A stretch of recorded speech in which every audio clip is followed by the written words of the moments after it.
Can you hear me now, Bob? Yes, much better. Okay, so beginning with Barkley Hills, Carla, Here. Dee Dee, Present. Linda Basinger. Here. I'm here, of course. From Caulfield, John Keys. Here. Is Kevin with you today? No. Okay. Gaffney Lane, we have question marks. Anybody representing Gaffney Lane? Hazel Grove is inactive. Hill and Dale, Sarah. Sarah's here, and also Hunter, our second. I saw his name. Hunter. Welcome. Hello. McLaughlin, Denise. I'm here. Good. Park Place, we have Steve and Here. Great. And Bob, of course, is there. Rivercrest, question marks. Anyone representing Rivercrest?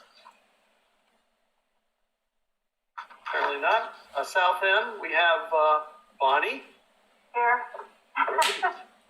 Do we also have Paul, or you're? No, I'm using Paul's Got it. computer. Okay. Tower Vista is inactive, and so is Two Rivers. I think that's it for the CIC. Thank you, Dennis.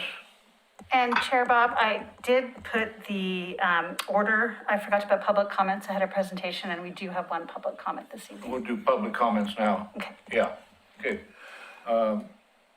Any public comments? I think William wanted to speak. Go ahead, William.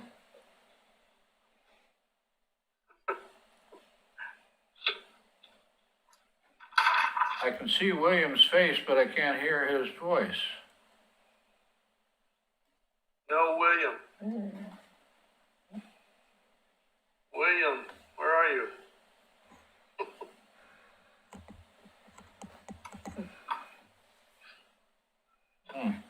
That might be part of our problem too. Well, we'll move on ahead. Are there any other citizen comments out there?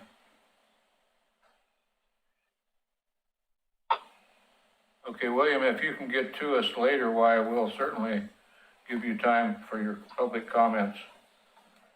Moving along, our first item is the Chamber of Commerce update by Victoria Meinig. Hello, Victoria. Good evening, everyone. It's nice to see you. Again, I'm just No, I'm just watching YouTube. Public comment. Did she later? Oh, is she talking about me? Yes, I can't get. We'll just wait for that.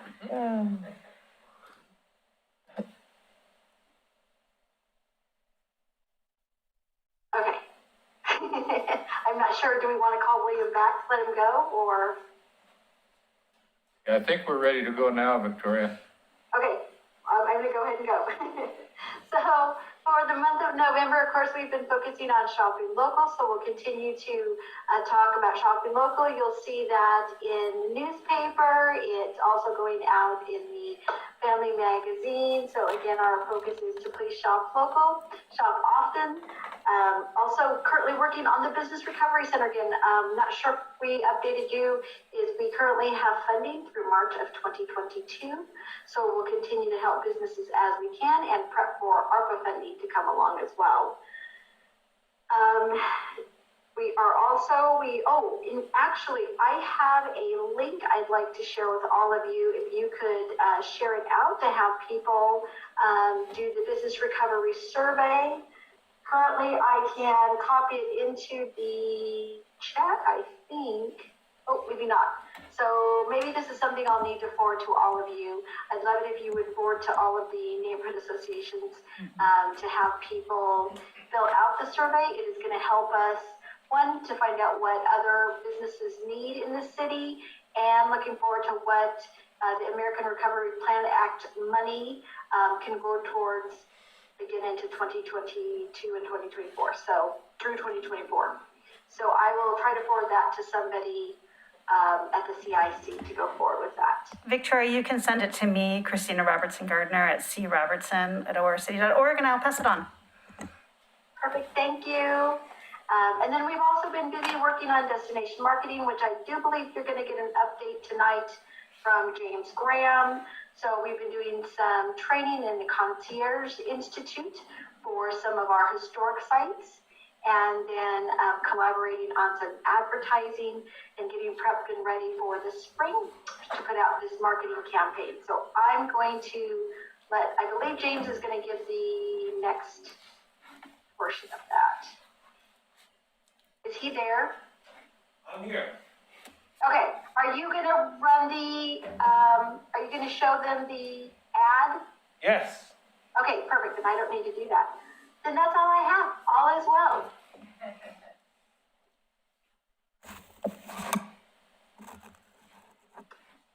Could I remove this? Yeah, go ahead, please do. Hey, that's better. And you should have, your clicker should be right there if you want to test thanks. it out. Okay. Good evening, everyone. I'm James Graham, Economic Development Manager with Oregon City. And when Bob LaSalle called me and asked me to make this presentation, I jumped at the chance because I'm a firm believer that when citizens know what's going on in their town, particularly when it comes to tourism, it becomes authentic. You become part of it. And I hope that all of you, as well as citizens out in the community, will be friendly to all of our visitors, no matter where they come from. Certainly as friendly as they were to me when I arrived in Oregon City from Louisiana. So it was a true pleasure for me to present to you Destination Ready.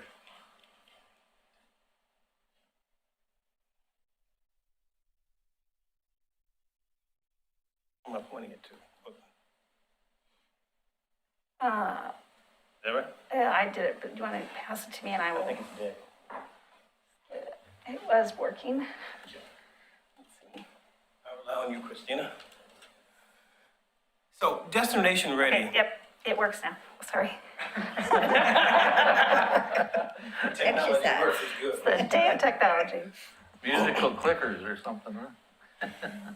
Destination Ready is a coordinated strategy to help prepare Oregon City's tourism industry, and hopefully in a time when we'll have less of a COVID-19 threat. But it's a deliberate strategy. It's a systemic strategy. It's not one of those hit and miss type of situations. We believe in a systemic approach to promoting our city.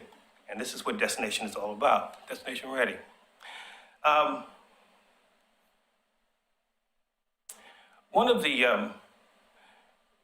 When it comes to our assets, we have several important assets in this city that we want to use and to let the people of this, not only this community, but of this region and of this nation know that we have.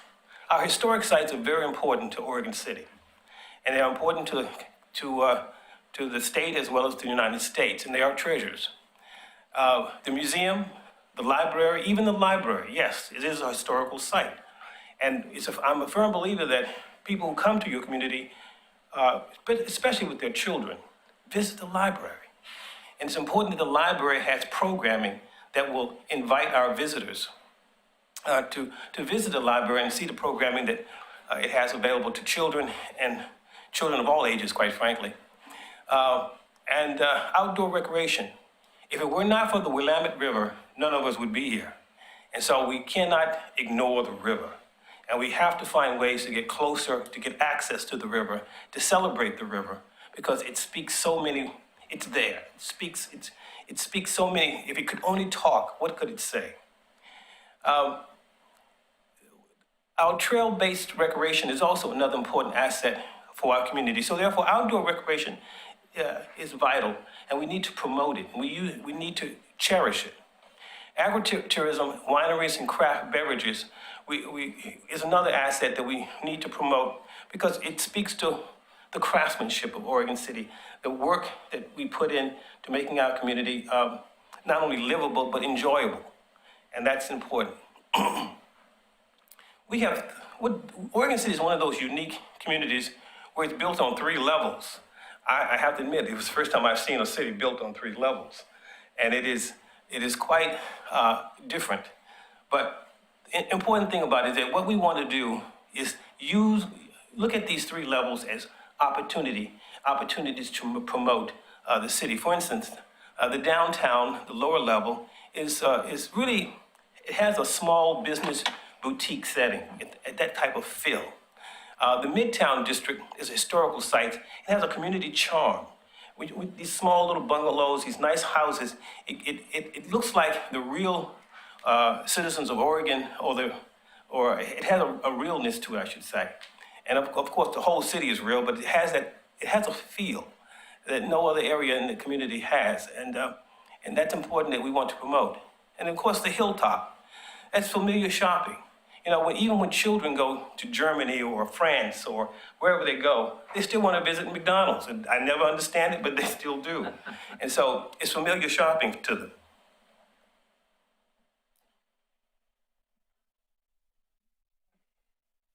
Is it working? No?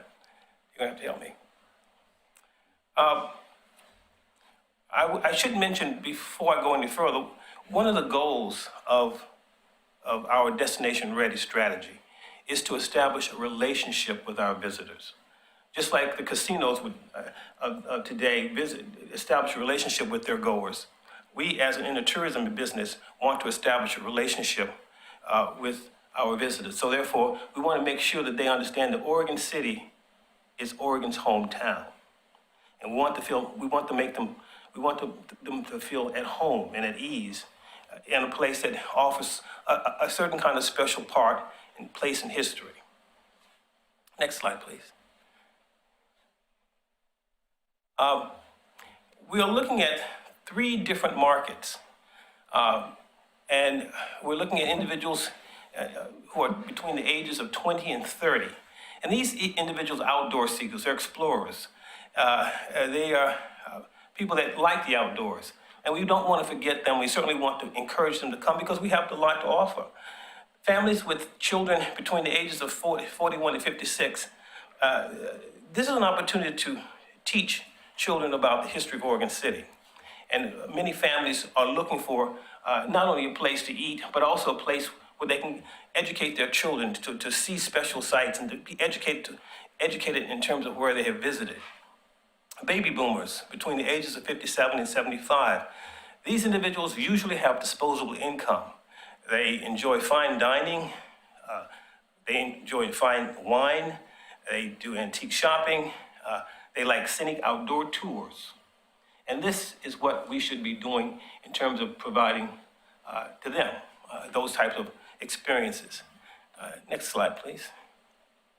This is the region in blue, light blue. This is the area in which we're doing all of our marketing and campaigning. There are 2.6 million people in this region. And this type of strategy is a higher level advertising and promotion for Oregon City. More people will see Oregon City, more people will remember Oregon City, and hopefully more people will come to Oregon City. Next slide, please. We have worked a special relationship with KATU TV, Univision, and Me Too, their affiliates, whereby they represent a large section, a component of our marketplace. I said 2.6 million people are in this area. We have 1.3 million TV households in this area. So that's a lot of people that we'll be advertising, and we have been advertising too. Oregon City has never, ever taken its advertising to this level. And this is going to be different for a lot of people. And a lot of eyes will be on you for the first time ever in this kind of way. Next slide. We intend to use every program or promotion venue available to promote Oregon City. We have a new Travel Oregon City website, and it serves as the front door to everything else and other websites in this city. And it's up and running, and we'll be updating it constantly. Travel brochures and maps, light pole banners, Facebook. All of this, what you see, is part of the whole strategy. And now I will take a break for a word from our sponsors. If you will run a commercial, you'll see the first commercial ever for Oregon City. Let's see. Oops. Let me, 1 second. Lost my Zoom. 1 second. Stop share. Apologies. Okay, and then I'm gonna share. Welcome to Oregon. 1 second, let me share my screen again.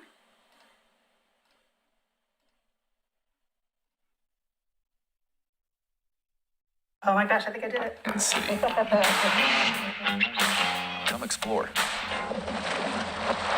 Come dine. Come shop. Come home.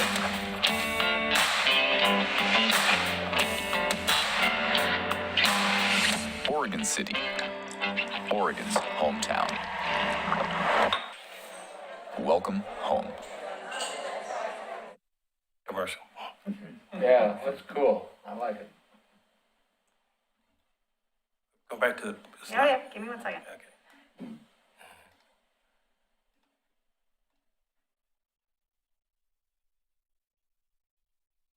When will that ad or commercial start? That commercial has already I started. saw one just before I got here. Oh, you did? Oh. Yeah, when I was watching the news. Oh, okay. And that was channel 2? 6. 6. That's You what I like thought. 6, yeah. Close. In the channel The 2 other and 6. 6 and above. Well, that's good because it's spreading. So that's one of our strategies, to use commercials such as that. And this is evidence of what we really, really mean to really raise the bar in terms of marketing Oregon City. So our strategy, our first battery of strategy includes establishing an aggressive marketing campaign that promotes our city. And Oregon's hometown, welcome home is the slogan. And it's authentic because our community was incorporated in 1844? And some would say it's first incorporated city west of the Rockies, and some say it was west of the Missouri River. So nevertheless, it was first.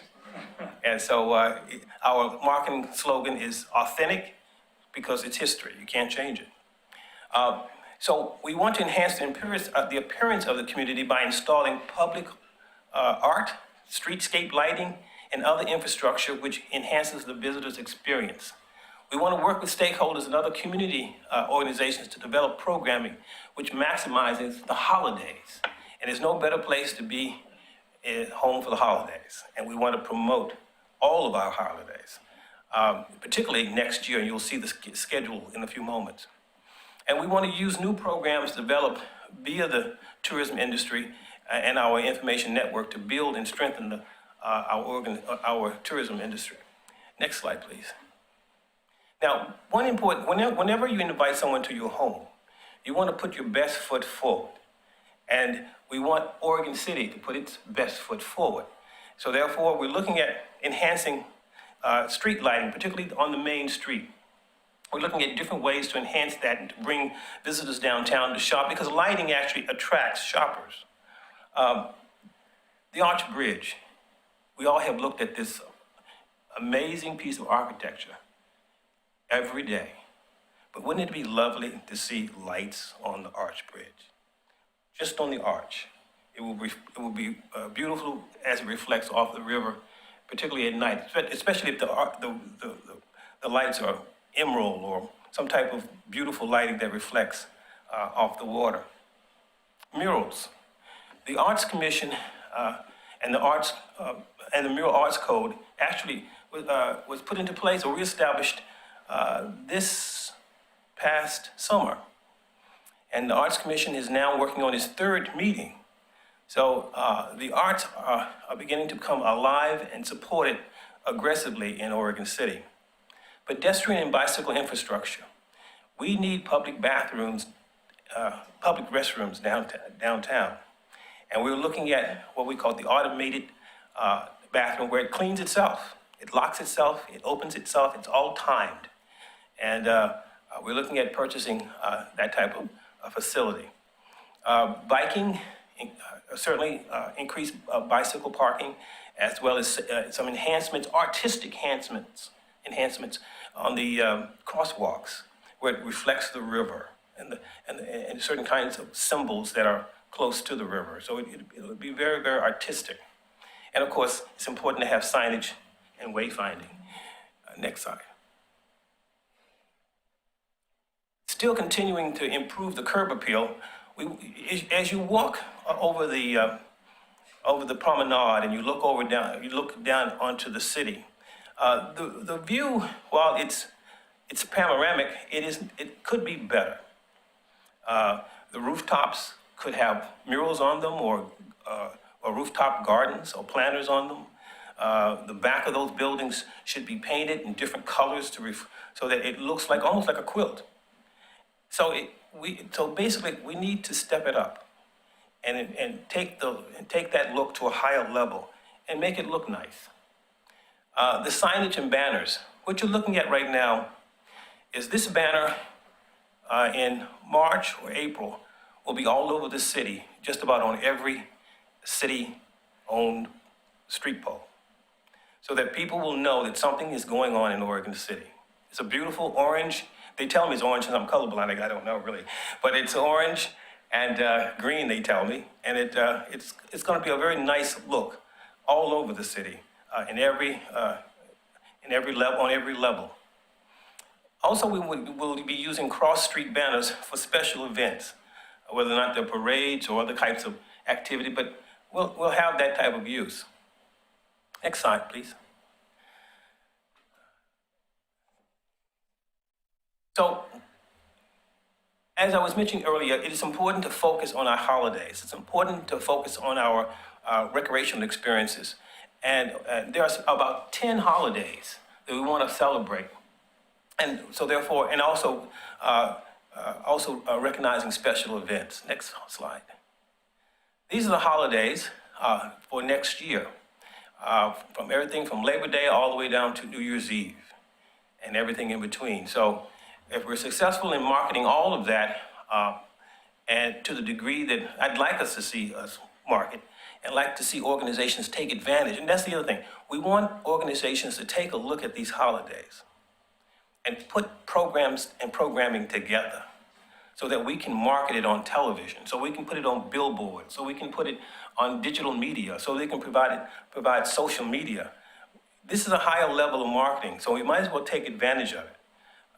And I thank the City Commission for providing funding to our department so that we can do this type of thing on behalf of these organizations and our citizens. Next slide. These are the programs that activate Destination Ready in our tourism strategy. Destination Ready, I already mentioned, it is a marketing campaign, and it's a long-term marketing campaign, certainly over a 2-year period. So we'll be at this level for a period of time. The Concierge Institute, Victoria had mentioned that the best way to improve and to professionalize our historic sites and museums is through training.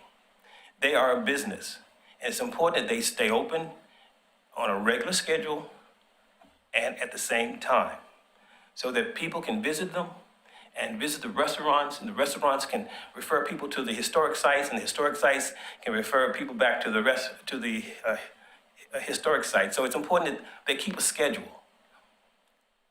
The community showcase. So some of you may have participated in this from last year, but it's one of those types of programs where you go on our tourism website, and you'll look at a video of a historic site. After that, it'll ask you some questions. If you get them right, you go into a drawing, and if you're picked, 50 people every month will get a $40 gift certificate to eat downtown in one of our restaurants. And the restaurateurs love it because they see people they've never seen before. Because if you know, when you go downtown and when you shop and you dine, you have a tendency to go to the same place. Well, if you have a gift certificate at $40, you probably take a little risk and go somewhere you haven't been before. So that's what that's designed to do. The Arts Treasure Trove is all things art, and we want to use our resources to promote the arts, whether it's singing, whether it's poetry, whether it's paintings, whether it is simply playing music in an open space. But Oregon City should be a little noisier in the future from fine and good art and talented people that will demonstrate what they can do. Destination development. How many hamburgers can you eat? We need new experiences in Oregon City. We need people, we need businesses that can show people whether it's how to blow glass, to make art out of glass, or certain types of cooking classes, or certain experiences, maybe even a tour on the boat down the Willamette River.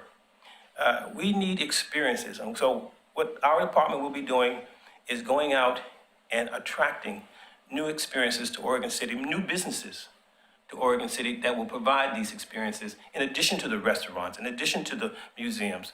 People want something to do when they're here, and it's what we want to provide them when they come. Our Oregon City Tourism Network is all those entities, whether they're restaurants, nonprofits, for-profits, they're part of the network. It's not a set number of people, it's not a set type of people. We want nonprofits participating, we want for-profits participating, we want citizens participating. It is not something that is slated just for special people. If you want to come, you can come and provide some ideas, input, and some input. Next slide. Timing. Now, I'm not going to go through all of this, but as you can just see from the structure of the writing, from summer that has passed, all through to the spring of 2022, a lot is going to be happening as we go closer and draw closer to the spring of 2022 and beyond. What you're looking at is really a ratcheting up of activity, and so our marketing, if you really want to, you can spend $1 million on marketing and not even blink. But what we want to do is use resources that we have and leverage the resources that we have to increase our marketing slowly, because we're still dealing with a pandemic, and we're still dealing with some uncertainty about travel. But we have a feeling that people in the region will travel. They may not get in the plane and go and travel to North Carolina as often, but they will come to Oregon City.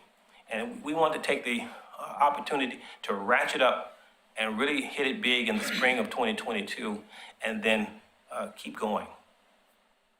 Next. And that's all I have. Any questions? James, can you tell us what's going on with the boat ramp? There was quite a controversy about that a while back. The boat ramp, I think, well, my understanding is that is a decision that has to be made between Oregon City and the Marine Board. And it's my understanding that once a decision is made, because the Marine Board wants that boat ramp moved, and they're willing to pay for it.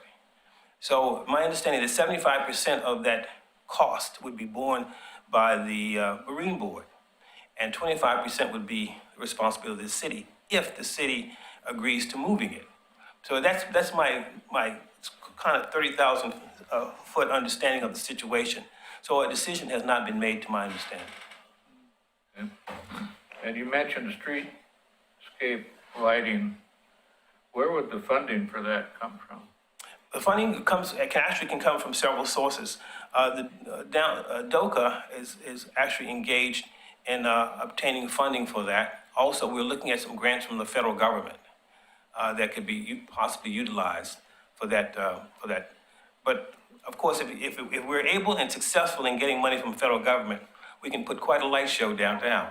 But if we can't and we have to rely on other resources, it'll be a little bit scaled down, but it'll still be very nice. So it all depends on what's available for funding. Speaking of lighting, several years ago, there was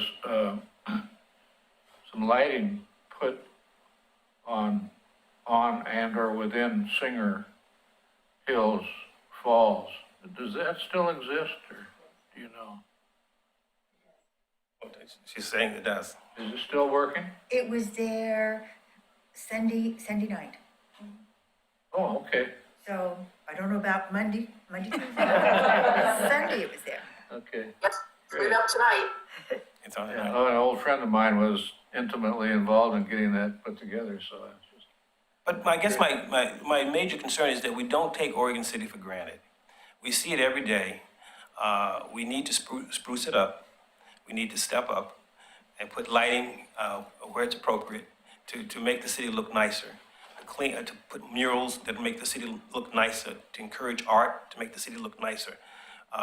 Because I've been in a lot of communities in this work, and a lot of communities do take their city for granted and they let it go stale, and they let it go. And that's unfortunate. But we should not be in that position because we've been given natural resources that we had nothing to do with. But it was given to us, and we should utilize those natural resources to the best.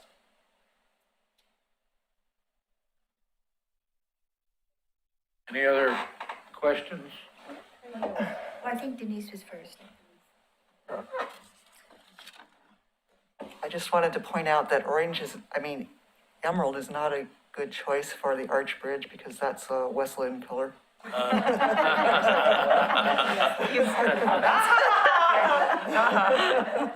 Steve, go ahead. Well, there's two over there. Oh, Well, okay. So my only concern is all this sounds very exciting. I am concerned about light pollution for the bridge in terms of, water habitat, in terms of Willamette River. So that was my first question about. Your mic might not be on. Sorry. My first question would be, is light pollution? It sounds very exciting, but I'm concerned about the marine life basically in the water. So if you had solutions on what type of lighting that would protect, our night creatures and water creatures. Second of all is, if we're looking at murals, are they going to still look at consulting the Historic Review Board to protect our downtown historic factor?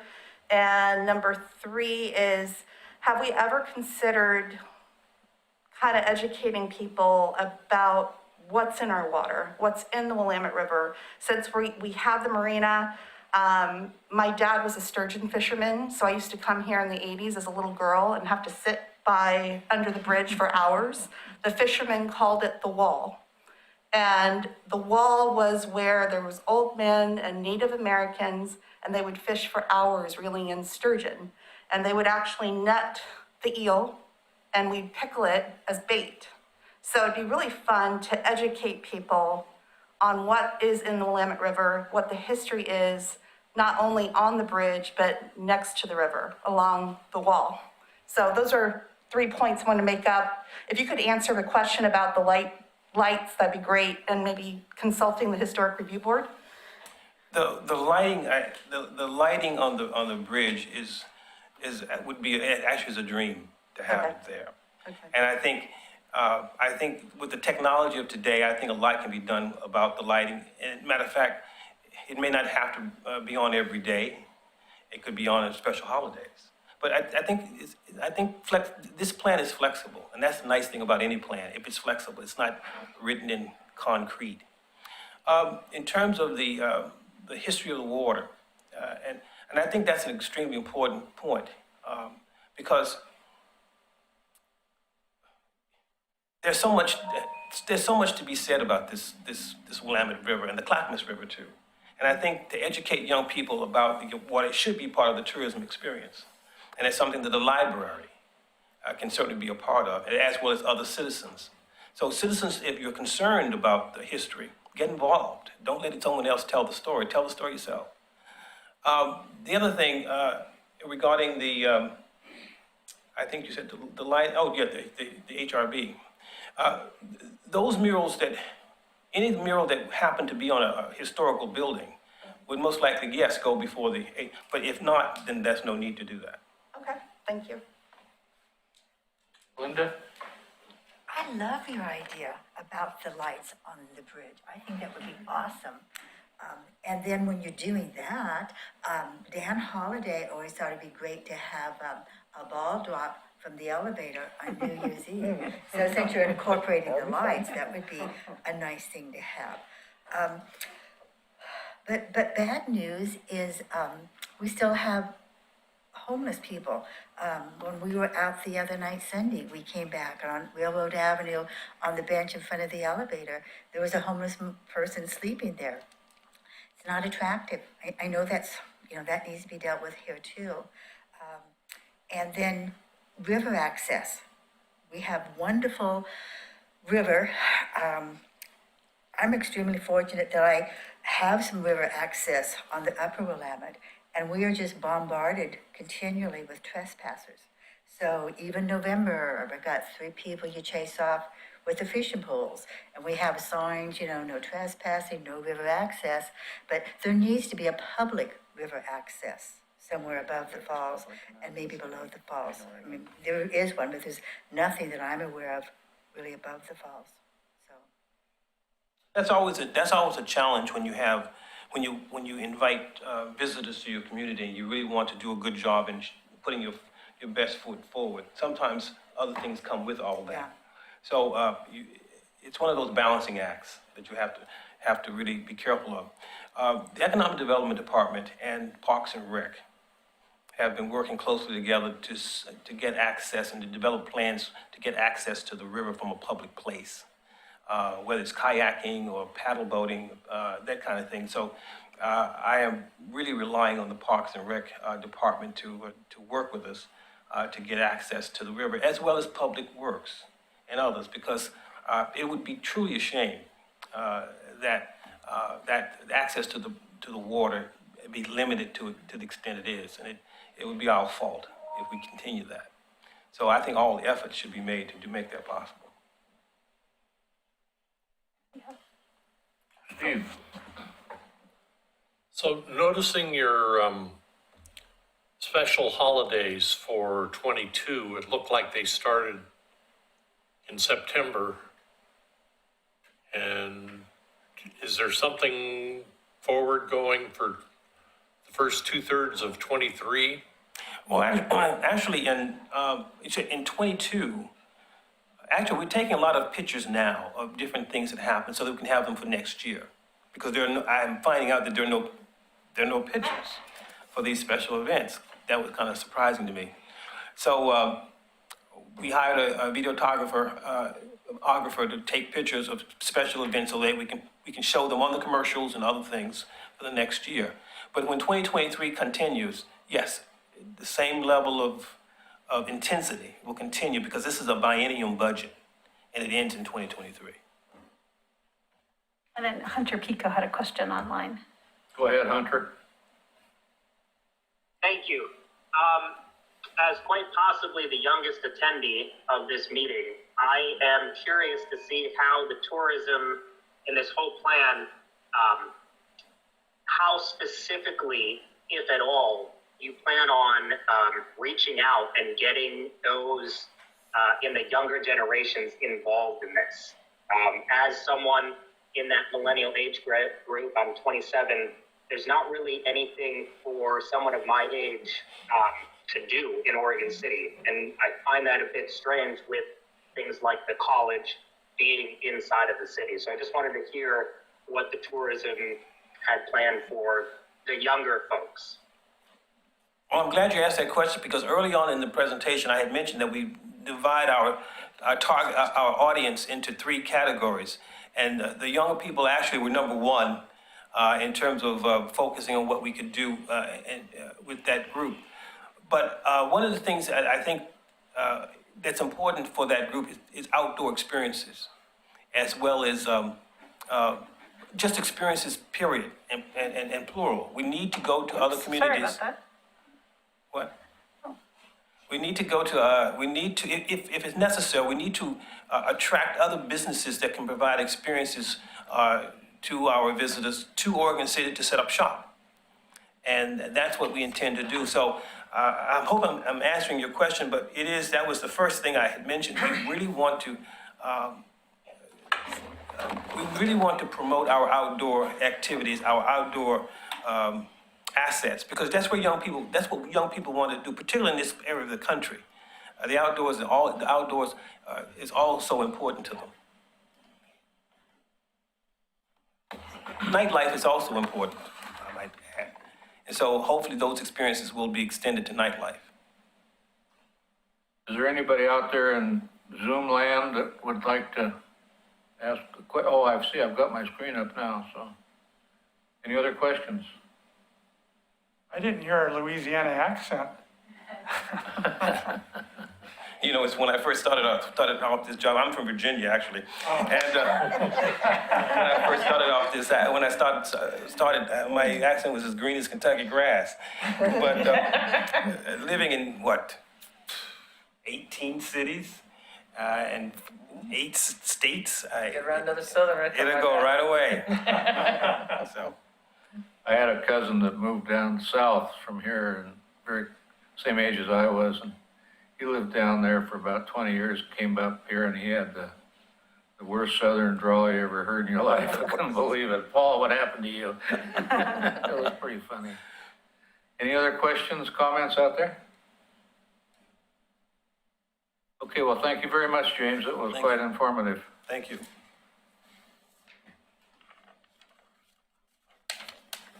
Okay, our next presentation will be from Karla Laws in regard to the historic Barkley Hills neighborhood name change. And I'm not talking about Barkley Hills being historic, but your actions to change the name are historic. You want to come with me? No. Sure, 1 second, let me get this up.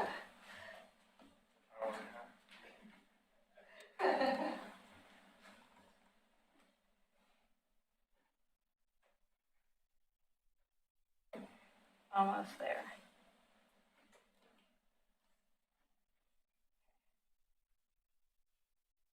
I'm Karla Laws, and I happen to also be the chair of E-Leanville Neighborhood Association. Karla, Yep. take your Okay. pen. Okay. And make sure that, is the, That might help. My name is Karla Laws, and I am E-Leanville Neighborhood Association Chair. And I thought I'd approach everyone today to discuss what we have done recently. I got a few questions, so I'm going to start out with that because that'll kind of lead us. I might start the questions before. just tell me when you need to Okay. change something. So I got the first question is what made our neighborhood want to do the change? And when I became chair in 2018, even before that, I moved into what was called Barclay Hills, and I had neighbors come up to me and say, "You realize your house was a maternity house?" And I was like, "Really?" And I had the neighbor around the corner say, we really aren't Barclay Hills, we're E-Leanville." And so later on, I got involved in the neighborhood association, and Dee Dee and also Gary Avery and a few others are like, "We are not Barclay Hills, we are E-Leanville historically." And so, one thing that a lot of neighbors had advocated for is that we look into reclaiming our name. And it's been, 4 years since I've been chair at this point, and so I thought I'd look into it. So we did research. I initially had done research on my house because it was a maternity house, so I kind of knew what to kind of do. I recruited people. I approached Karen Ely, who's a descendant of George Ely, and got information about the family. I contacted a few neighbors. I also reached out to people who I knew history in around town, like we contacted the Historical Society. We contacted a map specialist who also specializes in history to examine the old maps, the Sanborn maps from, I think it's 1892, 1900, and then we looked up to 1910. And so doing research, I looked up online just and saw tons of obituaries from 1910 and before, and it did not say Oregon City. All it said was E-Leanville. And so I started reaching out to others. getting history, looking at the Sanborn Map, especially at 1900. I'm not a specialist in history, but I've done a lot of research on my own family, on my own house. So looking at the Sanborn Map, if you want to start the slide, I can read this here. Is historically our neighborhood was owned by the Holmes family. They eventually donated their land to the city, including Pleasant Hill plots, which is where I live and Dee Dee lives, between what was called back then Schmaltz and is now Division Street, to Dewey and Pleasant. Mountain View Cemetery was donated as well from the Holmes. Before we were incorporated with Oregon City, the unincorporated area was called E-Leanville. Before 1910, many of the obituaries known as E-Leanville, as well as the original Ely Post Stop, which is approximately at 808 Malala Avenue, I predict, based on the Sanborn Map from 1900, in front of the water reservoir, which is acknowledged on the legend of the Sanborn Map in the 1900 concerning E-Leanville especially, which is Exhibit 16 if you look it up online. You could actually see it through the city website. Ely Post Stop was near Malala Avenue in front of the water reservoir. Like I said, we were also called Mountain View District and the District of the Working Class. And I think we're still the District of the Working Class, honestly. And so on the left, there's Dwayne Ely. Well, I'm looking at the screen here. And then on the right is George Ely. And the Ely brothers are there. And their father is Fred Ely, who's a pioneer, who came here with his kids. And George and Dwayne are the older siblings out of his kids. And if you want to change the slide, this is just from descendant Karen Ely on some information, like, you get a picture of what they expanded themselves greatly around Willamette Falls, but Elyville was its own geographical location south of Willamette Falls. So at the time of 1900, it was Kanema, it was Willamette Falls, and it was Elyville. So next slide. And so the Oregon Geographic Names is a resource that we looked at. It was originally published in 1944. There's 7 editions, and it describes Ely, also called Elyville, as a suburb of Malala Avenue near Holmes Lane in the extreme south part of Oregon City. The locality is sometimes called Mountain View, probably because it's near the cemetery of that name. The place of the name honored George and Fred Ely. Fred was the dad, who I can't read it there, sorry, settled in the early days, is well known for a public citizen. George Ely later went to Inglewood, California. Ely Post Stop was in operation from 1891 till 1894, with George Ely postmaster. The office was operation from July 1895 to December 1904. In 1984, the compiler had noted that Roberta Codwell, the granddaughter of Robert Beatty, was the postmaster. She said in part, "I had a visual memory if I remember a little post stop on the hill, which is now Malala Avenue. Grandpa had a little candy counter at the post office, and there were always a little glass cup full of penny candies for little girls when they went to see him there." So, next slide. So this is the Sanborn Map from 1900. And if you look at it closely, there's a legend towards the bottom 16. There's 2 different sections on this that identify Elyville at the time before Oregon City starts absorbing more of Elyville. And you'll see, if you look at it in 1910, you'll see things change dramatically. So next slide. And on this legend, it acknowledges Elyville and the water reservoir as a major source for Elyville in terms of water source and being able to get people water. Next slide. And so if you look at this map here, which is part of Exhibit 16, the post stop is PO, which I circled in red, across from Hood Street. So really what the epicenter of Elyville was that post stop, was Mountain View Cemetery, and really was Hood Street and Duane Street. And obviously the Holmes House was established by then, and also was Stafford House. So it was its own little geographic community, and then eventually became Oregon City by 1910. Next. And this is obviously a later store that's down the hill once the post stop shut down in 1904, which is originally in our neighborhood. They're saying the original post stop would look like the Grand, kind of, or possibly like Buena Vista House in a sense that it's a basic structure with a covered front porch and very basic. Next slide. And this is from the family in terms of what it would have looked like an Ely carriage, and it was acknowledged there, and it's pretty cool. So I may have one other slide, I'm not quite sure here. This is descendants of Ely in terms of they stayed involved in the community. There's not many relatives left. There's a few of them, and not many Elys left, actually. So the interesting part here is, why did the Ely store stop? And what had happened, from what I'm told from Karen Ely, a descendant, is there was a nail argument on the nail head, and the brothers got in such a fight over it, they stopped their businesses and went their separate ways. So, next slide. And there was obviously descendants later. This is more in the McLaughlin neighborhood as Stafford Ely Rental. There's even a little, from what I just found out on a tour, there used to be a gathering pool near the bluff, and it was called Ely Lake.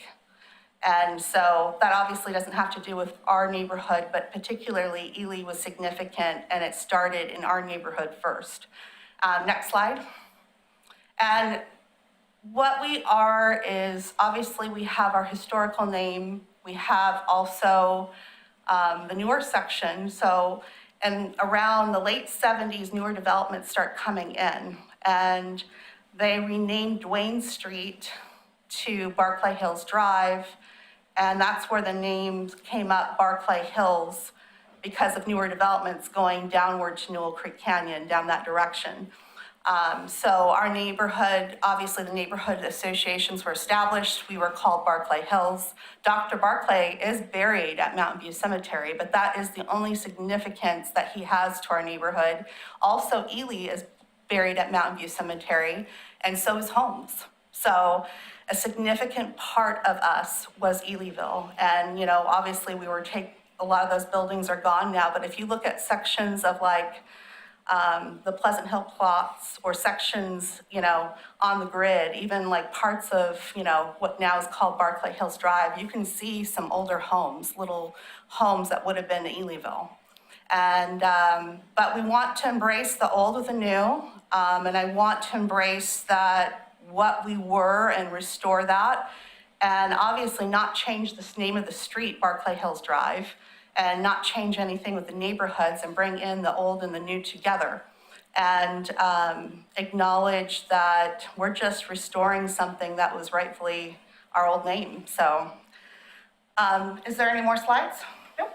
And then, so I'm gonna address some of these questions that were brought up to me. So the steps we've taken so far is we made obviously postcard announcement and started discussing it in the summertime. We have been discussing it for 4 years, really. And then we made an announcement on a postcard to discuss it. Then we did a name committee to discuss it, so that we actually did our due diligence and announced that also, and announced it online. Then we did another meeting to actually do the vote and announce that on a separate postcard. And this is all such a new thing that, you know, we've never done before. So literally, you vote on it, you have the minutes, you then talk to the city about it, and as a neighborhood association and as a neighborhood, we're our own entity, so we don't need necessarily the city's permission. Of course, we like to be in our good graces with our city commission and make sure we're not, you know, offending anyone or doing decisions that don't involve a great number of people. So we present to the CIC to inform you guys, and then we inform the city commission, and it's a done deal pretty much. I never knew, nothing in city charter has ever addressed it, so it's interesting. And the reaction of the city has been somewhat, they're still trying to comprehend on how to do, you know, because it's going to be a gradual thing, but they've been supportive. and patient. And our next steps would be to go to the city commission on, it's pending on December 15th. And then we will do a presentation with them, and eventually along, you know, it's gonna take time where the maps change and legends and websites and next door, but eventually we'll get there. So that's the goal. Any questions or concerns or? I'd Do like you to have add, any plans to put together an E-Leanville logo? Yes. We're looking at, what we're thinking of is doing like a contest where we involve local artists or maybe involve the high school or Soul Flags, the nonprofit downtown Oregon City. And this is obviously just ideas at this point, but maybe offering our $50 grocery outlet gift card in terms of who would win on the design. We've kind of pictured a tombstone of Ely, maybe Mount Hood in the background, because you have a great view of Mount Hood at Mountain View Cemetery. The Holmes House may be included on that. And then we're definitely looking at a bumper sticker, because that's very affordable to do, and you can use multiple colors. And then we're looking at a t-shirt or sweatshirt in the future as well. So, am I missing anything, Dee Dee? Cards. yeah, let me, Yeah. mention that Carla has spent countless hours reaching out to various different people at the Historical Society and reaching out into the Clackamas County Historical. And then also, some of our most attended meetings, we found, were through this name change, because sometimes we'll be like, 6 people at our meeting, and we had like, between Zoom and the meeting, I think we had 22, 23 people attend, and it was unanimous vote. And there was only one slight suggestion at the very end, after we'd already voted and to change the name. They said, well, we can consider Mount View. And it was so funny, because the person who said, consider Mount View, all of a sudden, only their microphone started getting horrible static, and we all kept going, it's the ghost of the Ely brothers after them. And because we're in the cemetery, we had so much fun doing this. And people just got such a kick out of the history, and it really gave a little bit of jab and excitement into our neighborhood, because we kind of needed a little bit of that. And when I moved here in '75, when I had to go through variances and stuff on my house, people would just like roll their eyes and go, oh yeah, that's a house in the Ely district, because our borderlines were all over the place, because we were grafted in Boston on a flat surface. So it was, But anyway, it's been really fun and exciting. And I tip of the hat and round of applause for you, Carla. Well, it was kind of And interesting. Aaron and everyone. We had so many neighbors come in and join in. We even had up to 10 people, I think, on our name change committee. And we met, on email, and it was during rain, so we had to meet at a park. But we did every effort we could to educate the public, and it's been a fun experience. I mean, the guy who lived in my house served World War I. He was a grave digger at Mountain View. He worked for Public Works. So he was here. He worked at Munoz Bakery. He worked at the paper mill. He was part of E-Leanville. And so it was interesting to me. And his son was World War II and watched Pearl Harbor in my house and went and enlisted. So, Mosher's Meats was across the street from me, historically was part of E-Leanville. And, And we got all funny little stories like this all the time. It was Right. really exciting. And, we find out about our neighbors and connecting us to each other based on our history, and our history has a lot of patriotic history as well. So it's really kind of fun to find out. Question, Steve? So Denise why Meyer was has a it the question. maternity house? My house? Yeah. Well, what's interesting enough is there was Old Oregon City Hospital. And so both the people who lived in my house died at Oregon City Hospital, but what was interesting is it was an affordable way to have a baby. If you did not have money, you could trade food. I was told Mabel, who was the birthing nurse, put corn nuts or, not corn nuts, what is it called? The grape nuts and coffee to serve the patients in recovery. They were upstairs in my bedroom in recovery, and my son's room was the birthing room. And so there was probably 1,000 to 2,000 babies born in my house. And it was kind of funny because I had just gotten done with overall 5 pregnancies. And so for me, it was like, this was a calling. The house had kind of called for me. And it's kind of funny because there's been hints, and I'm not going to say what drove me to look up the history. There's been very obvious hints, and there's been things that have popped up, and I won't go into it, but it may drive me to find out the names of who these people were. And, I went through 17 deeds. So if you ever want advice to find out the history of your lot or your house, you can always ask me. There's other people who are way more experienced than me, but. Commissioner McGriff, it sounds like she has a question. Okay. Yes. Commissioner McGriff, go ahead.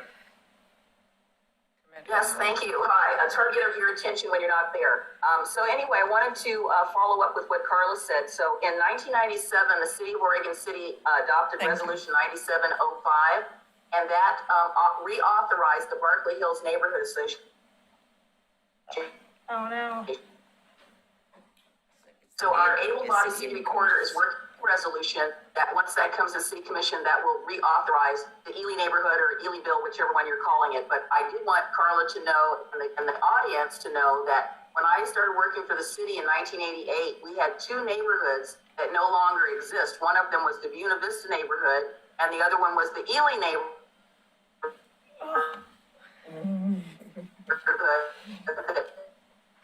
Participated in the 1988 to 1991 comprehensive plan, and I don't make Ely, so it did exist, but it got reauthorized as Berkeley Hills. So, like I said, Resolution 9705 is going to be updated, and that I believe you're on our next agenda to talk about this, and I guess Jacob is working on that resolution.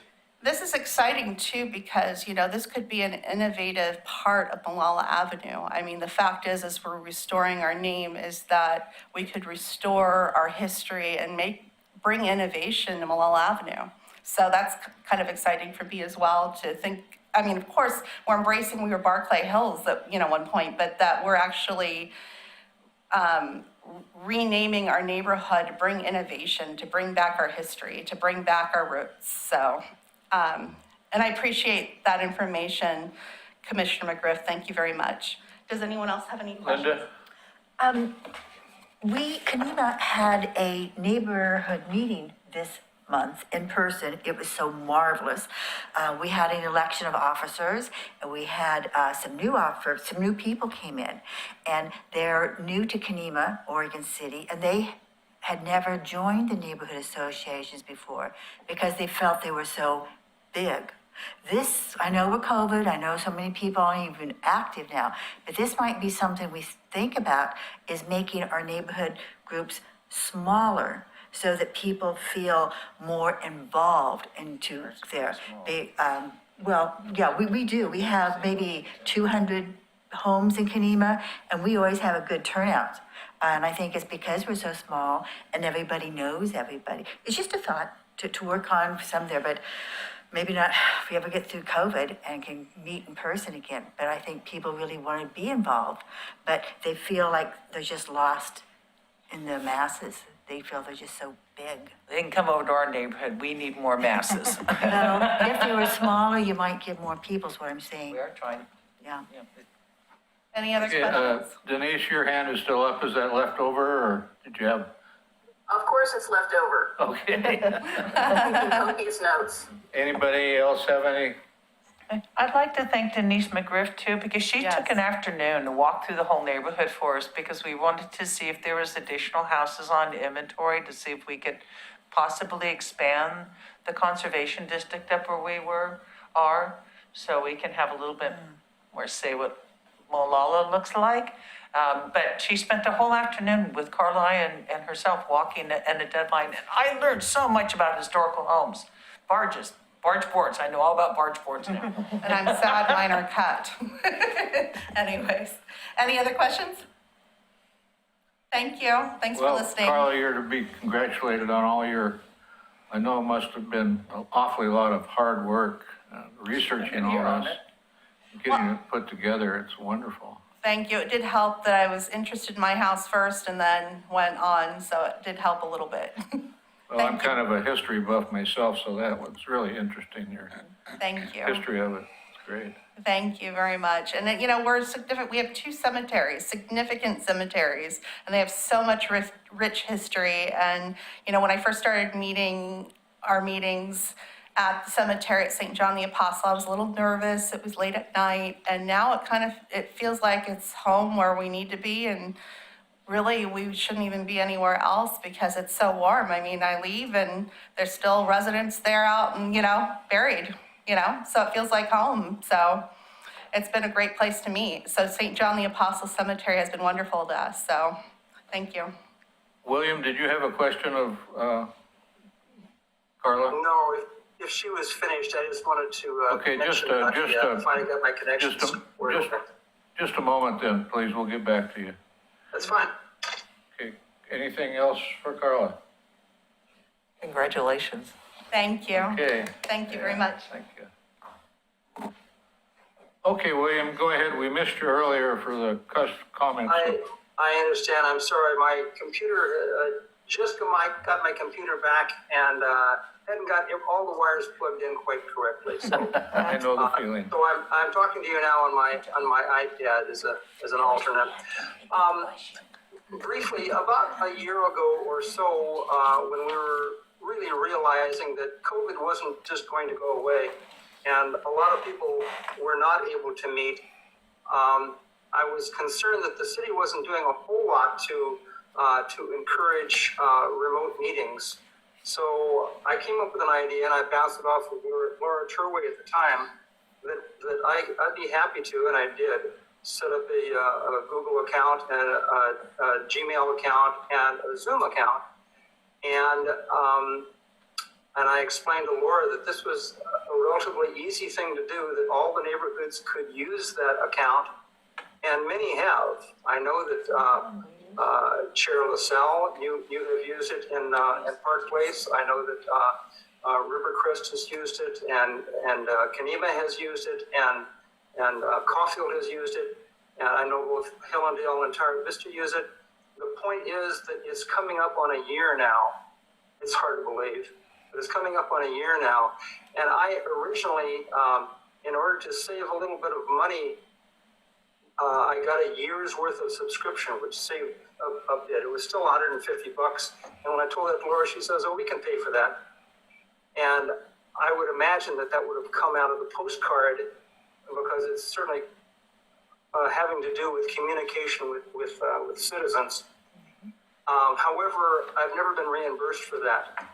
And now that it's coming up, I would invite upon you, Mr. Chair, to entertain a motion that money be used from our postcard account to, first of all, reimburse me that $150, and then to switch over the automatic renewal, because I'm going to take that credit card off.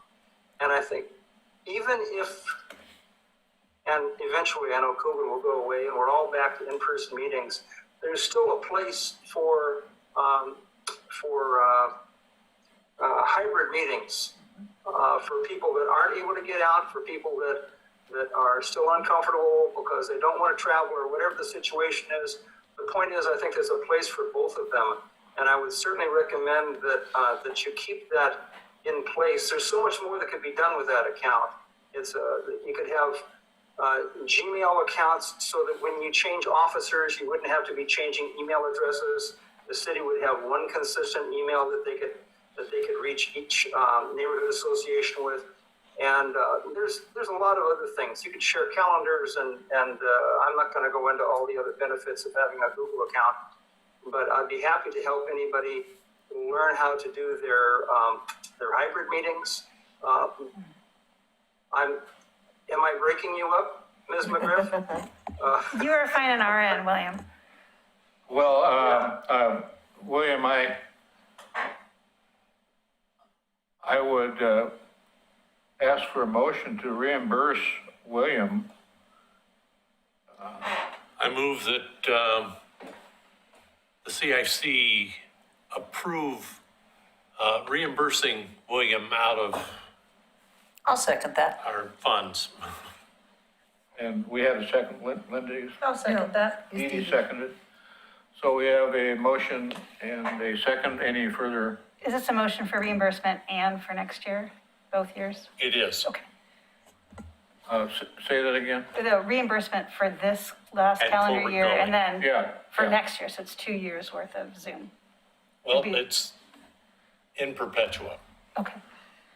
Well, now, let's take that one at a time. Because I would first like to take a vote on actually reimbursing William. Okay. So let's, all in favor, say aye. Aye. Aye. Okay, so that passes. Now, going forward, what are the steps we have to take to keep this system going? Well, right now, the account has William's credit card. And so he is trying to take his credit card out. So one thing is, and because, you know, neighborhood entities are separate from the city, so I think someone else needs to kind of take on the ownership of the account. And it sounds like we have a lot of postcard money, so I can reimburse whomever wants to take on the account for this next calendar year.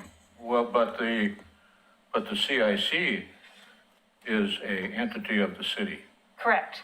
So why couldn't the city take on that responsibility on behalf of the CIC rather than have to have an individual put it on their credit card? That makes the most sense. Because I don't have access to the credit card. Would you check that out for us, Yeah, please? I can take a look. Because I personally, I would want not, Yeah. I could, but I would not want to put Right. it on. And I'm sure that my wife would give me all kinds of hell if I did so. Denise has a comment. I can check on that. So it sounds like we have a motion to move forward supporting this separate Zoom account. Yes, and if we have a motion to move forward, a second? I'll second that. And moved and seconded, all in favor, say aye. Aye. Opposed? Aye. None opposed?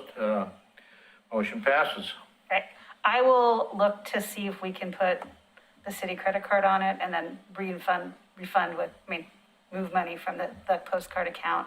Yeah. I'll let Chair LaSalle know if there's any legal hiccups on my end. Okay, thank you. And And if thank there you is, again, William, for your we'll efforts. cross that for bridge us. when we come to it. We do have a question from Hunter. Hunter's Hunter. Hunter, okay, yeah, go ahead, Hunter. Issue. Yes, thank you for recognizing me. I just have a question for clarification.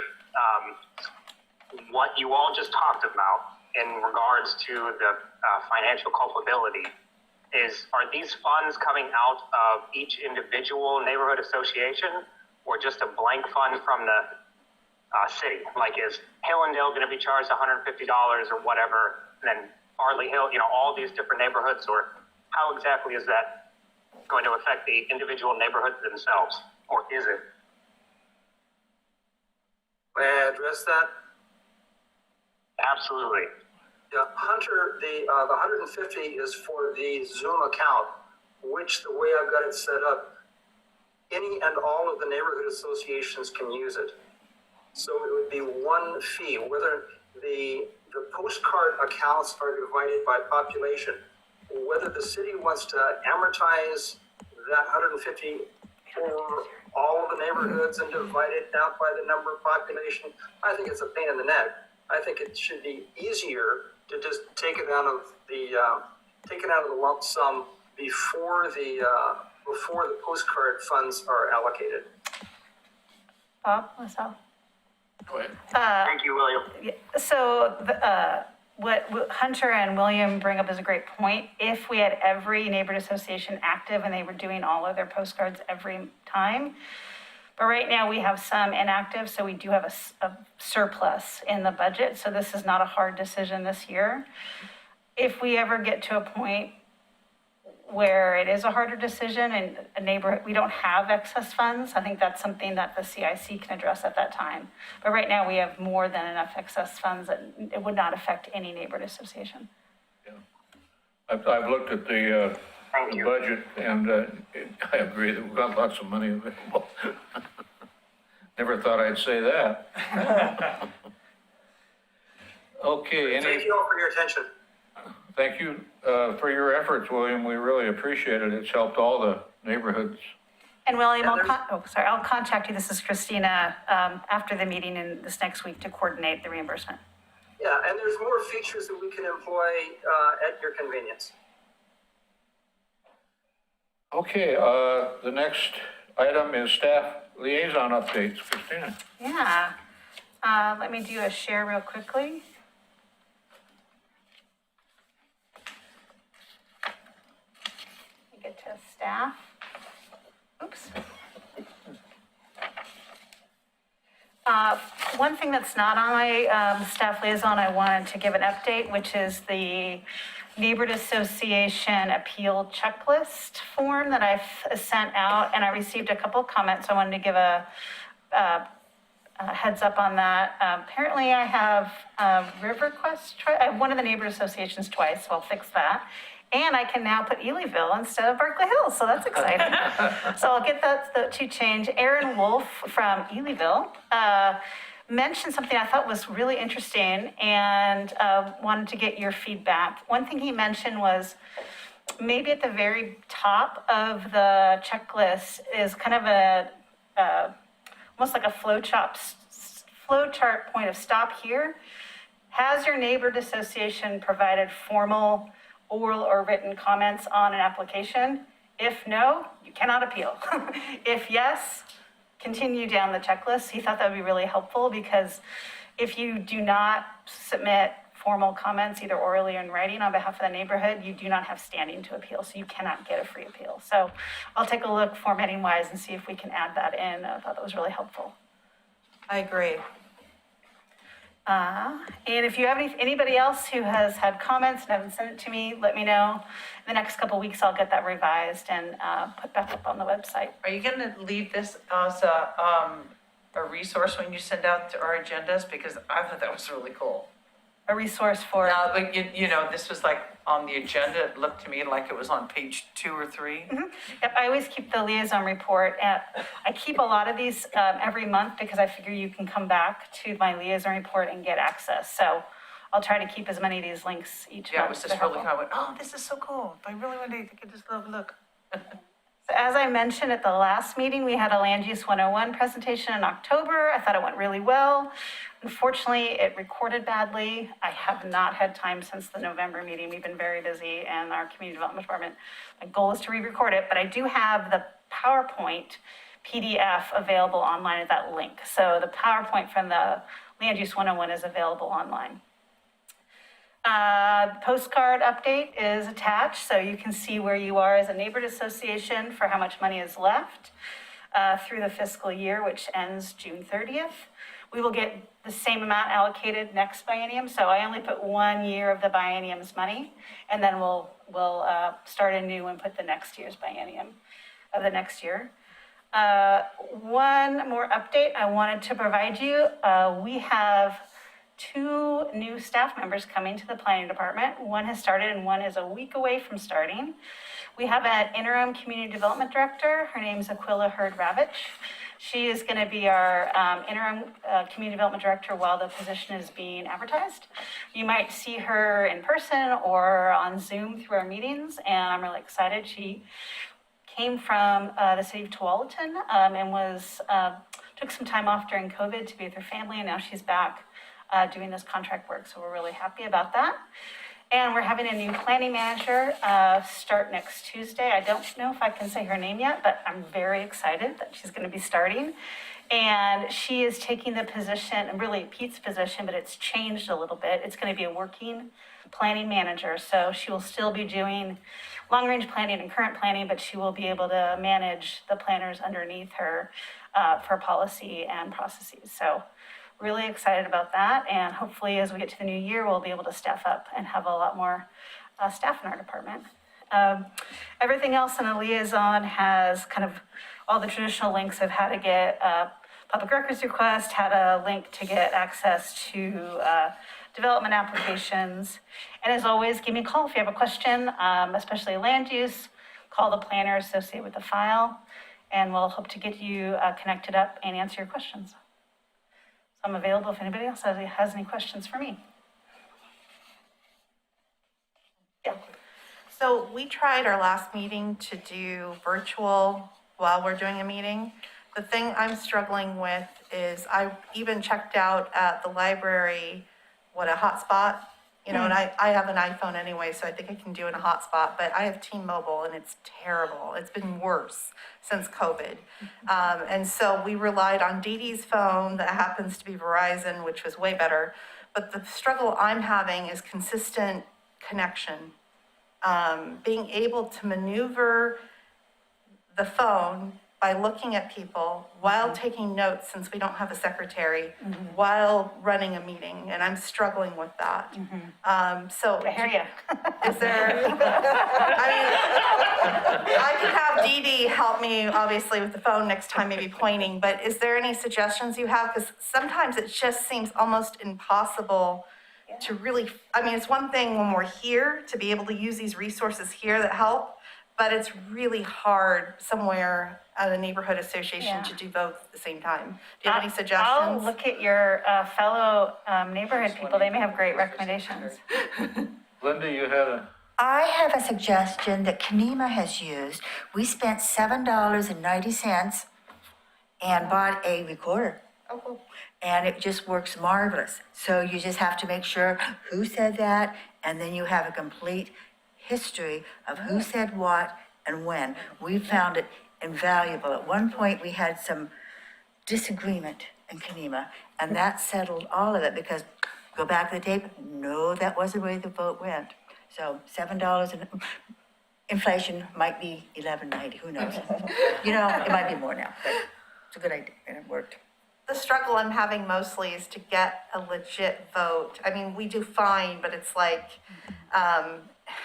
that's what I'm struggling with, and being able to do both. And ideally, long-term, we were talking about doing virtual as a permanent solution, but I just feel like, in a sense, that the whole point of the neighborhood associations, I mean, obviously we have COVID, so we're working with what we can, but is the goal long-term to meet in person again, or are we always gonna have to do virtual as well? Because it's a struggle to do both and function, like the structure of the meeting and doing it efficiently. So I'm just kind of curious long-term. Obviously, we're gonna be dealing with COVID possibly indefinitely, but maybe city could examine how they want to look at that in the future, because it's a struggle for some of us. Yeah, it's a struggle for me too. You know, one thing I've found is, and the other neighborhoods can let Carla know, but don't try to do everything on your own. Delegate. If you have a secretary, delegate them to be the vote. If you do as much as you can, even if you give people little tasks, you'll feel less overwhelmed. So my goal, that would be, and sometimes giving people who just started a little task might make them feel, engaged. So don't feel like you have to do everything yourself. Okay. Hunter has a comment. Hunter, go ahead. Thank you for recognizing me. I just wanted to add an additional comment on that to affirm that there are definitely folks like myself who would prefer an alternative venue like this Zoom meeting to continue well past we're over the COVID pandemic. Well, thank you, Hunter, and I think that we are now, per the state legislature, required to provide the Zoom If people ask. availability for all of our meetings, so I think you're going to be covered there. And we, in Park Place, are also trying to get over the hurdle of how to vote during a general meeting, because our officers' positions are coming up in a couple, 3 months now, so we're trying to figure something out. It's kind of tough. I have a question on that too, because we have officers that need to be done now. And last year, because we didn't really meet, we just had one continue as positions. This year, in theory, we should be doing something right now, and, you get 2 or 3 people on Zoom, so how do you have any type of election, do anything? Do we just remain where we're at right now and just tell people when things get better? Is that gonna be appropriate for the city? If we remain like we are, is it gonna be okay until things change without being a problem? That's kind of like what we did. We just extended for 1 year. Yeah. For all the officers, but now we lost our chair, so we have to have elections. I feel like my default answer is check your bylaws. But, if you can have even, check your bylaws and even a vote to extend it 1 year is probably within your within your bylaws, see what your options are. Any other comments? Linda? I have a different question or suggestion or whatever. Meeting places. Is there any place? Could you do me personally a favor and lower your mask? I'm somewhat hard of hearing and I get can And I read read lips a lips. little bit. I joke. Thank you. Meeting places. Kanema did have a place, were wonderful to meet inside, but are there any places that are available to the city? We used to meet in the library. I don't know. We're building new buildings for the city, but we don't have any places for meetings. It's just not Kanema, of where we're at. So, Adam, I saw you. Commissioner Marlowe. Thank you. Yeah, so this is a conversation that I was having with the city manager the other day, and it looks like, especially with the new public safety building being where we hold city commission meetings and urban renewal and planning commission meetings, we have this space open a lot more often. So they are looking at some security improvements in the lobby area so that if there aren't staff here, this would be available for neighborhood associations. That's still, it's still kind of an idea, I believe, at this point. But that is one of the things that they're working on. Great, thank you for that. That's one. That's We need- great. Well, that's one of the questions I had when you did the neighborhood thing, is that Zoom meetings haven't done well. I don't know if people have good luck with Zoom meetings, and meeting in person, has that done well for anyone? We can go back to the bus barn whenever we want to, but there's still a lot of fear of COVID, and I'm trying to get neighbors, let me know if we want to meet in person or not. I'm not getting a response yet, I keep pushing, but have people had in-person meetings that have worked well? Okay. I have a lot of people I have a lot of people who want to meet physically in my neighborhood to limitations to technology. And there are people who would not even be involved in a meeting without meeting in person, and a lot of older people. So it's necessary for E-Leanville. Yeah. Because I would have the same problem. I know a lot of people that probably wouldn't show up because we've got an older neighborhood, so I think we'd have other people that wouldn't show up in person. So why go through that process if nobody's going to show up because of the COVID thing? And we're just kind of stuck right now. Anybody else? Okay, the next item is the roundtable.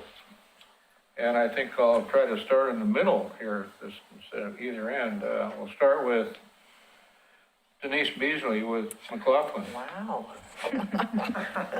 That's a first. Okay, so we had our steering committee meeting last week, and we had a couple of building questions that were hotly talked about. And we'll have our next general meeting next month. And that's about it. Not much going on right now. We're still Okay. meeting on Zoom. Thank you. Hillendale, Sarah? There we go. Well, we had kind of a bombshell. Our fearless leader, Eric Hopwood, decided he had too much on his plate. He does have a 1-year-old. And so he is no longer our president. Hunter, who has been in this meeting, he has been our vice president as well as our second CIC rep. He's stepping in temporarily as president. And our last meeting, we were focusing on, we're just not getting the numbers in our meetings, and we were focusing on brainstorming ways to recruit, more people to attend, which is a tough sell in the Zoom, climate. A lot of people don't want to Zoom, and it's kind of what we're relegated to right now. So that's a challenge. I did want to point out, Dennis, when you took the role, you described Tower Vista as inactive for CIC, but we do hold joint meetings. So, we've got 2 reps in Hillendale, and, Tower Vista meets with us. So they do get the information, and we are able to bring concerns back to the group too. So that would be combining them? Well, for right now, we're still separate organizations, but we meet jointly so that, we can both get back on our feet as neighborhood associations. Thank you. Yeah, that's it. I don't know, Hunter, do you have anything? No, Shara, I think you just about covered everything that we talked about. Although I did have a question to pose to the rest of the neighborhoods in regards to the recruitment. How each neighborhood has been altering their plans. I know that I had reached out to one of the neighborhoods, I don't remember which one, regarding their previous door knocking campaigns. And I was just curious if there was any other ideas, novel or otherwise, that other neighborhoods had come up with in terms of recruitment in today's day and age. Well, we at Park Place used to use door prizes. I don't know how effective that was, but we were able to get them from all the local businesses and so on, even some of the not local businesses. Something you might look into. I'm sorry, I'm having a hard time hearing you, sir. We used to use door prizes that were I think were somewhat effective. Who knows? And you said you would coordinate that with local businesses, like a gift certificate to some local Oregon City business? Yeah, like we used to get some $15 gift certificates from our local Steve's Market. I used to get some car wash certificates from the car wash over there by the roundabout, and just wherever we can get them. Hardly anybody will turn you down. Thank you for that suggestion. Okay, the next one will be Caulfield. John. Oh boy, you type it all out and you think you might be talking all night, but your talk, it goes pretty quick. We had a meeting on November 30th, had a small turnout, which has been our problem for a while.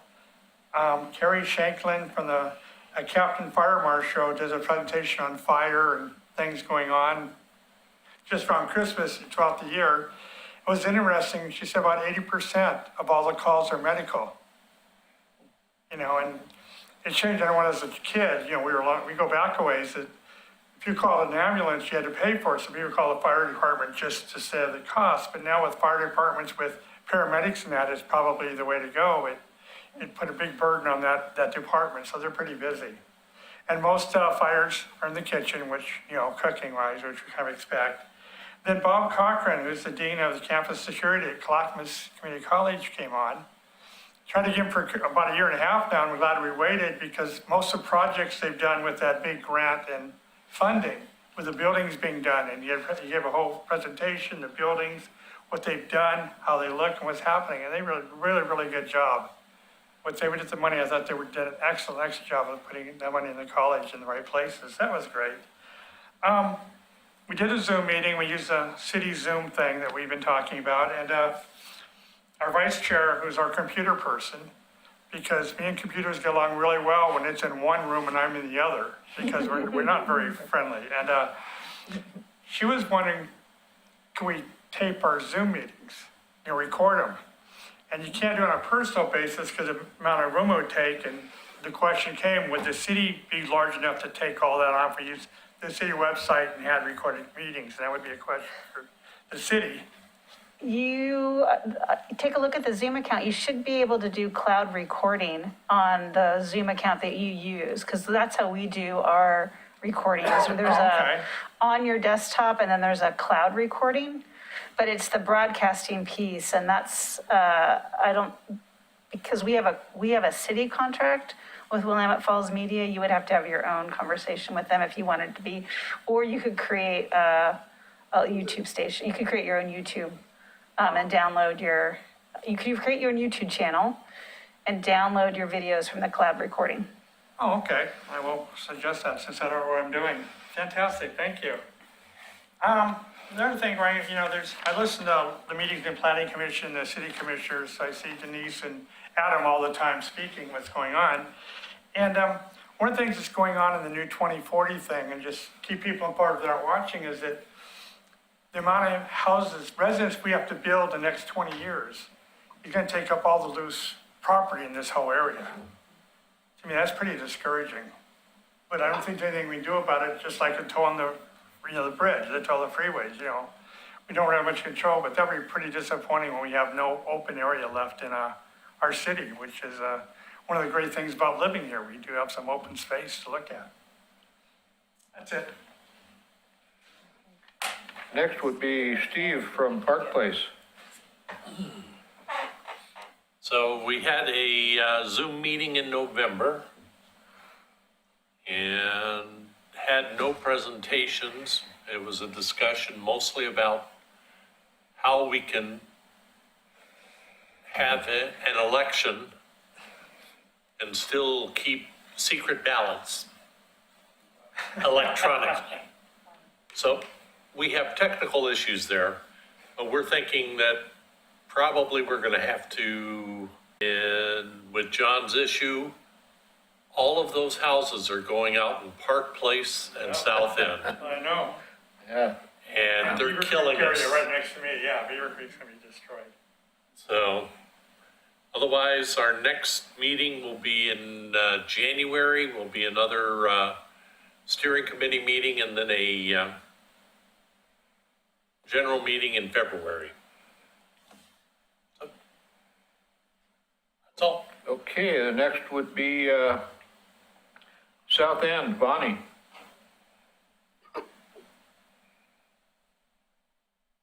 As you know, we just don't have an active neighborhood meeting right now.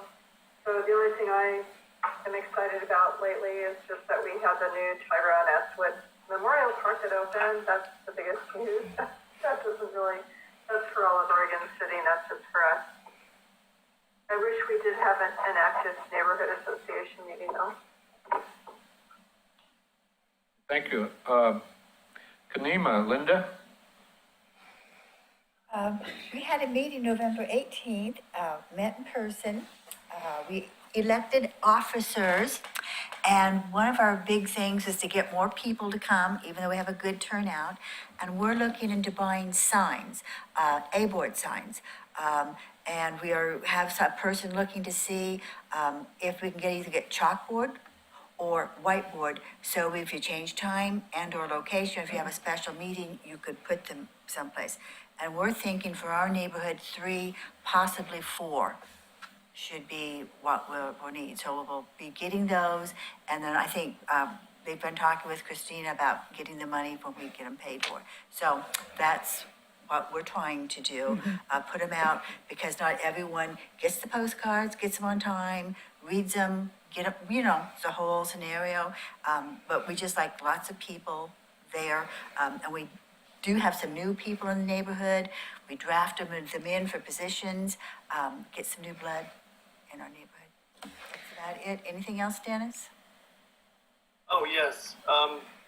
To dovetail on what Linda was saying earlier, and I'm happy to hear from Commissioner Morrow, that the commission is looking into ways of finding adequate place for the neighborhoods to meet. And I think this would assist in the recruitment in various neighborhoods if we had a designated area for community meetings. And I know it can't be done in every neighborhood, but I mean, certainly a good number of them can meet, changing the date of maybe their meeting or figuring out a time where we share or exchange the time within these public places that seem to have been relegated and delegated for such use in the city.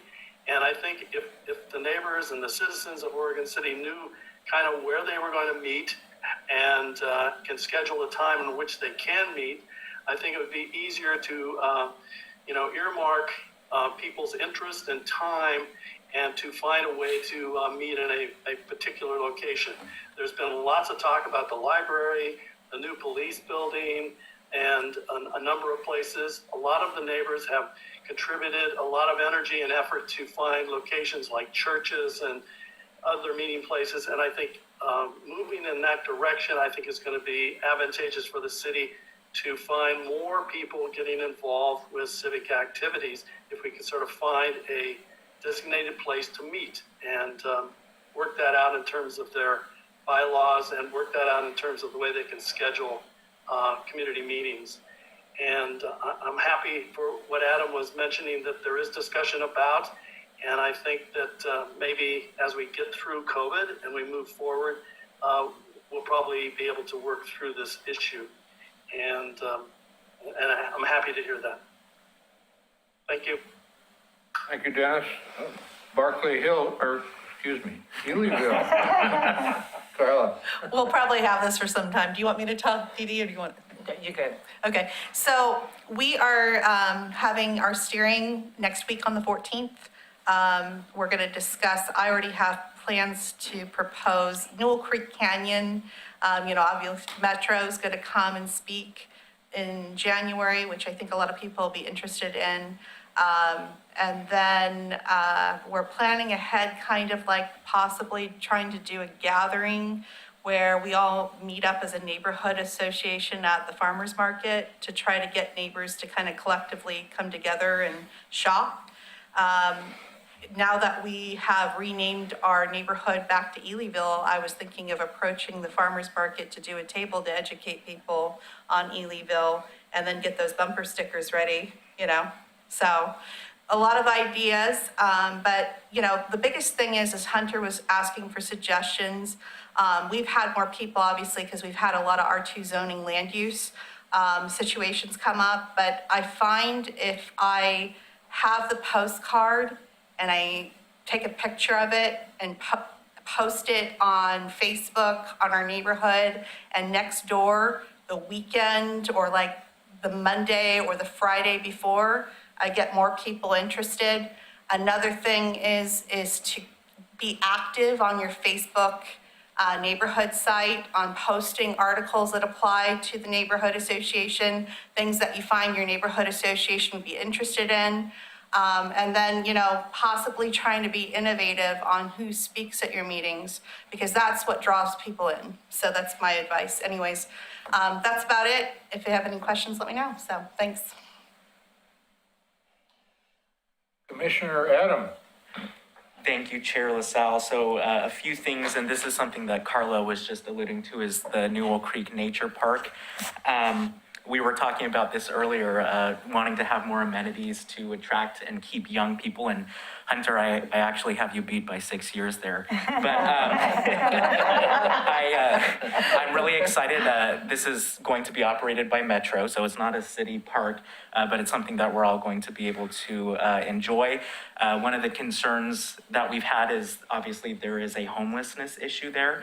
And with that being a Metro thing and not a city thing, we're concerned about security calls clogging up the police lines and just having to tell them, I'm sorry, that's out of our jurisdiction. So we've been talking a lot with Metro, and they've pointed out they've got phone numbers posted for who to call, and that they've got rangers who will be patrolling pretty regularly as a point of contact, so we can hopefully alleviate those concerns there. The other one is that we had our first meeting for the I-205 Tolling Diversion Committee. I was appointed to that committee back at the end of spring, and we finally had our first meeting, and it was more of an introductory one, and so we're expecting to have more conversations, not necessarily on how we can affect the toll itself, but on the diversion. And that's the important thing to remember is, as much as we're going to fight the toll, we also need to prepare for how to make it least terrible if it does happen. So we're currently working on that with another one scheduled soon. Another thing is that we've taken up a few charter amendment conversations about elections and appointment to the HRB and Planning Commission. Those things have been moving forward, and we are looking at a possible vote, which would be required to amend the charter. But I've been hearing from several people that a charter amendment committee is something that they would like to see. That's something that they just passed in Gladstone, to have that become a regular thing. So that's something that I'm definitely thinking about, although we have some staff shortages right now, so that's adding another committee is one of the last things I want to do, but it's something that I'm still very open to. And lastly, tomorrow we have a work session, and one of the big things we'll be addressing is the Park Place Sidewalk Replacement Program. This is, I think, take 3 of a work session. We're trying to get that. It's a very complex issue. There are a lot of gray areas, and we're trying to iron it out so that it's as clear as possible and as beneficial to the residents. So I think that will be one of the marquee issues tomorrow. Thank you. Okay, Commissioner Denise.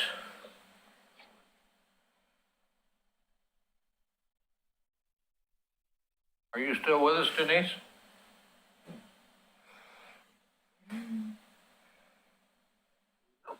There she is. Okay, the elections for officers will be next month. We do the nominations and the elections the same meeting. So that will be in January. It will be for the chair and the vice chair. Secretary. Yeah, all 3 of them, okay. And then just a reminder, and Steve, please remember this for Park Place. Christina needs a current list of the CIC representatives, official representatives. So at our next meeting, we'll need to take a vote on that. So the sooner you can get those names to her, the sooner that the mayor can appoint those people. I just got confirmation today that in February, we'll be having a presentation from the Grand Ronde tribe, which should be very, very interesting. I'm thinking I'm probably going to give them a little more time than I usually do to our guest speakers. I usually try to get them 15 to 20 minutes followed by questions, because we usually have so much on our table, but they'll have a lot to say, I'm sure. That's all I have. Does anybody else have anything? I do have one comment. Christina. Just to respond to Linda's, we're at Kenema working to get sandwich board signs. Sandwich boards are eligible for postcard money. So if you want to get sandwich board signs for your neighborhood, take a look at your budget. If you have money left between now and the end of the year, you just have to work with me on the reimbursement. If you don't have money but still want it, you'll have to work with Bob to get on a future CIC agenda so the CIC can vote on it. Because we'll need to, if you want to spend money that's not in your allocation, it takes a vote of the CIC. But I think we have money, so I think it's more of a formality. Anybody else? So how much were the sandwich signs? I think they're about 103 each, but I call them an A-frame, but they'll fold up. We're only getting about 4 of them, and they're a little more because we want the whiteboard or the chalkboard. So we would have the ability to change address, time, this is a special meeting for blah, blah, we're having an ice cream social, whatever we have, it will change. So that's where they're at. But, you know, they're used to them, and they're easy peasy, you can have them forever. Any more questions, comments? Oh, it looks like Hunter still has his hand up. I don't know if he had anything. Hunter? Yes, thank you for recognizing me. I was just curious what exactly you mean by this. I think I understand what you mean by the sandwich board, but what are the neighborhoods actually using it for? What's its actual purpose? Kanema is going to use them for announcing meetings, that on whatever date we're having a meeting, the time and the place. Or Kanema also has ice cream socials, events throughout the year. So that's what we use them for announcements of meetings and presentations in our neighborhood. And where exactly is this? Where do you have it? Is it outside wherever you're? It varies. Where our meetings are being held in a church, it's a new location. We find whenever we have to move from location to location, we lose a few people for a couple of meetings.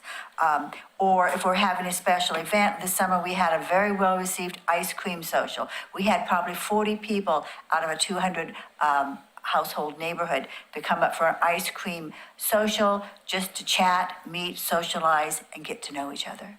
Very effective to know your neighbors. That's what we will use them for.